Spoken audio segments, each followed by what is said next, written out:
మొన్న press meet పెట్టావు, మాట్లాడి ఏదో చిన్న చోరీ జరిగింది అంటాడు.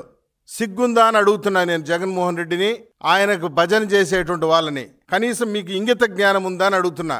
వాస్తవానికి చెప్పాలంటే నువ్వు దోచుకున్న 1,00,000 కోట్ల చోరీ ముందర రవికుమార్ అనేటువంటి వ్యక్తి చేసింది చిన్న చోరీనే, కానీ కోట్లాది మంది హిందూ భక్తుల మనోభావాలను దెబ్బతీసినటువంటి చోరీ అది.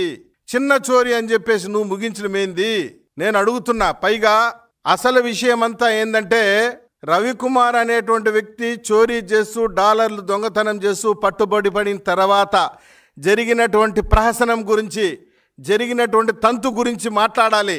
డాలర్లు దొంగతనం చేస్తూ దొరికిన తర్వాత అతన్ని చట్టపరంగా శిక్షించకుండా రాజీ చేసిన విధానం, ఎందుకు రాజీ చేయవలసి వచ్చింది, రాజీ చేసిన పెద్ద మనుషులు ఎవరు, రాజీ చేయించమని ఒత్తిడి చేసిన పెద్ద మనుషులు ఎవరు, సాక్షాత్తు నీ యొక్క ముఖ్యమంత్రి కార్యాలయం జగన్మోహన్ రెడ్డి ఆ రోజు జోక్యం చేసుకుని రాజీ చేయించింది.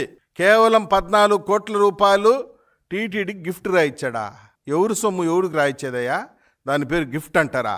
స్వామివారి దగ్గర కొట్టేసిన డబ్బుల్ని మళ్ళీ స్వామివారికే ఇస్తే అది గిఫ్ట్ అవుతుందా? గిఫ్ట్ అంటే ఏం తెలుసా జగన్మోహన్ రెడ్డి? ఈ రోజు నుండి నీ పుత్ర పౌత్రాది వాళ్ళు దీన్ని అనుభవించుకోవాల్సింది, కానీ ఆ గిఫ్ట్ డీడ్లో రాసి ఉంటుంది. నువ్వు రాసిచ్చిన గిఫ్ట్ డీడ్లో ప్రేమే ప్రతిఫలంగా ఎక్కడైనా ఉందా? దౌర్జన్యమే ప్రతిఫలంగా, సెటిల్మెంటే ప్రతిఫలంగా, దందానే ప్రతిఫలంగా ఆశించి నువ్వు ఆ రోజు ఆ సెటిల్మెంట్ చేశారు వైవి సుబ్బారెడ్డి, కరుణాకర్ రెడ్డి, ధర్మారెడ్డి. దీన్ని గిఫ్ట్ అంటారా? దీన్ని గిఫ్ట్ డీడ్ అంటారా?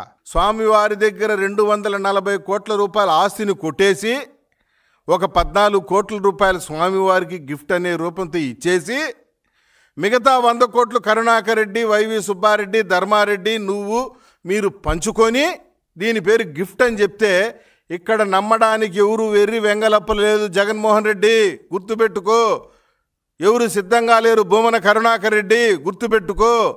ఎవరు సిద్ధంగా లేదు వైవి సుబ్బారెడ్డి, గుర్తుపెట్టుకో. మీరు చేసినటువంటి అరాచకాలు 1, 2 కాదు.